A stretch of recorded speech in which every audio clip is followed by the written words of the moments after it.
Welcome back. Recap here. The first round in the NFL draft, which was fairly uneventful for the most part. But really some good things came out of it. I mean, you can see I'm a Cowboys fan, so you can hate on that all you want, but happy about getting CeeDee Lamb, explosive playmaker. So I'm going to kind of recap some of the highs and lows of the NFL draft, some of the things that I think were top notch. First of all, I actually kind of liked how the draft was done. Very few glitches, pretty commendable to the NFL that they had almost no glitches working with Zoom and everything, and having those people on remotely on doing the draft picks. It was actually pretty cool seeing everybody's homes and seeing their families. And my whole feel was the NFL decided to go with a whole family feel to it.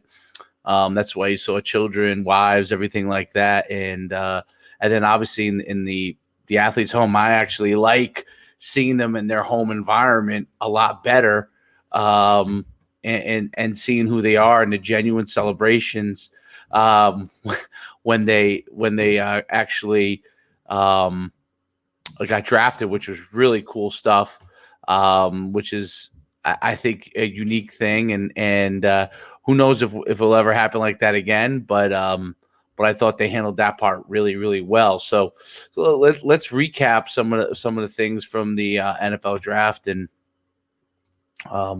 we'll take a look here at some. So if you go to nucsports.com, we have full breakdown of every single pick in the draft, so you kind of just search for it and really see it. But going through the picks, and it's interesting because now the top ones are gone here. So first pick, obviously, which was Joe Burrow, and Joe going to the Cincinnati Bengals, which is one of those things where the Cincinnati Bengals need some sort of injection in the program of someone who could really make a big difference. And Joe Burrow is that guy. He's the one going number one. I have this thing, 3 things that make him a special quarterback, which I think is amazing. But someone who threw for 80% passing. Around 8% passing, accounting for 60 touchdowns. It's pretty hard to deny that was the pick you had to make. His demeanor is a second to none, and the way he carries himself is tremendous. I think he's someone that if the Bengals can get their offensive line shored up, which they hopefully continue to make steps to do, then he's going to be a fantastic pick for them. You go right into the second pick of the draft. Now, with the second pick, it was pretty amazing to see. Pull it up here on my screen here real quick. With Noah Brown here. Let me see if I can just pull him up. I don't know why it didn't show up here, but Noah Brown.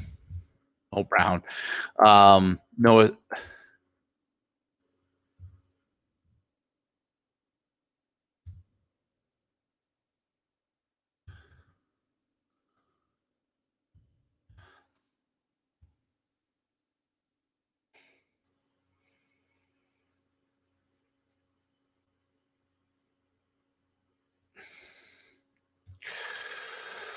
All right, so you had, what's really cool is you had 3 Ohio State guys, so I wanted to highlight this.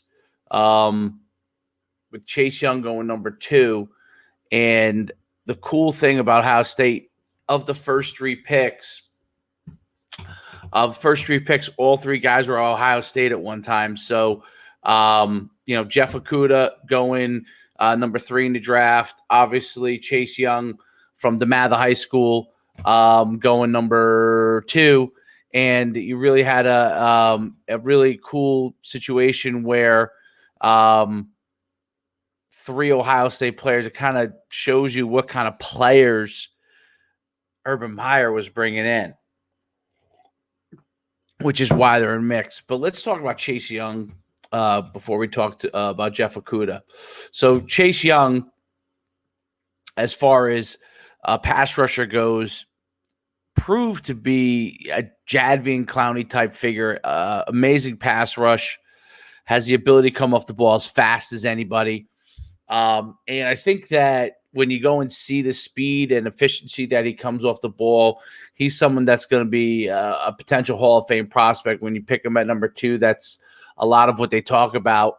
A couple of concerns I thought in the playoff, and I thought in the Big Ten championship, he was a little bit neutralized, and I thought the run game, it wasn't exactly what I thought it would be. But as far as his potential, obviously upside. Jeff Okudah, I think that's how you say it. As far as a defensive back goes, he's 200 pounds. He's 6'1". He's fast. He's physical. He breaks on the ball. I think those picks were tremendous.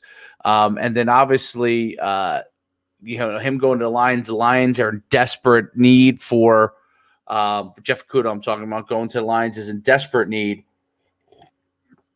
of someone that is going to be able to be a lockdown corner and he has great length and physicality. So I think those are some really interesting things. And then obviously Ohio State had another one down the line that Damon Arnett, who was a little bit of a surprise pick, but Mike Mayock's picking, and that's how he did it all last year.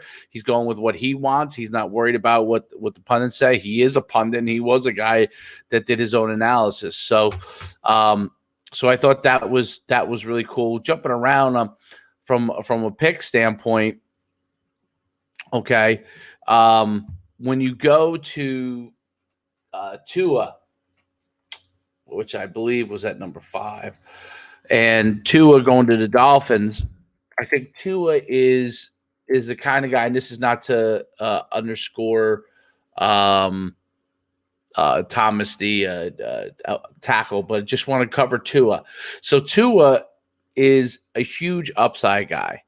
People have likened him to Steve Young, the injury situation, and a Hall of Famer who will become a Hall of Famer, Drew Brees. People believe that Tua Tagovailoa, is someone that is going to be in that same exact mode. There were some interesting things that I thought about Tua. Tua, number 1, his long ball is unbelievably efficient. I mean, before he got hurt over and over again, he could throw the long ball and put it precisely where it needs to be, which I think is amazing. He's a lefty quarterback, so there's 2 things with that. Number 1, you are moving your receivers around and changing where they go to favor the lefty quarterback, which can be difficult for defenses because there isn't a lot of lefty quarterbacks in the NFL. I'm not sure if there's anybody that has any starters that are lefties. I'm trying to think off the top of my head.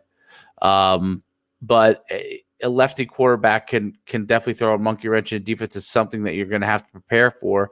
So if he could stay healthy, and with them getting later on a left tackle, I believe from USC, they're going to really. Oh, there he is, Austin Jackson. Yeah, they're going to have a situation where they're going to be able to get to some more protection. He's someone that needs a little bit of work, but his physicality and his size and his punch and his ability to recover, he blocks in a run real well. So those I thought were 2 really interesting picks. Justin Herbert, just to cover him. Let's see if my search is good enough that it comes in with just by typing in Justin here. So Justin from Oregon, as far as that pick goes, I think the opportunity for him to learn in that system with the Chargers. Here he is. Someone who's done the things that he's done over the course of time with Oregon. He's had some up and down. He's got an absolute cannon of an arm, like just a rocket for an arm. He's been a little up and down this past year, but he's definitely a playmaker. He could actually run as well. It was no surprise that he went to the Chargers. And then the last with Love going to the Packers, from a quarterback standpoint, just kind of dealing with the quarterbacks, I think it's pretty cool to see with the Packers taking. Now, I don't know how Aaron Rodgers feels about it, but I think he'll welcome the ability to bring Jordan Love in, have him learn from him. Jordan Love, the son of police officers, one who tragically took his own life as well. His father, he is the future. He reminds people of a lot of the Kansas City quarterback. And I think that Jordan is someone who's willing to develop. So I think he's really, really an interesting pick there.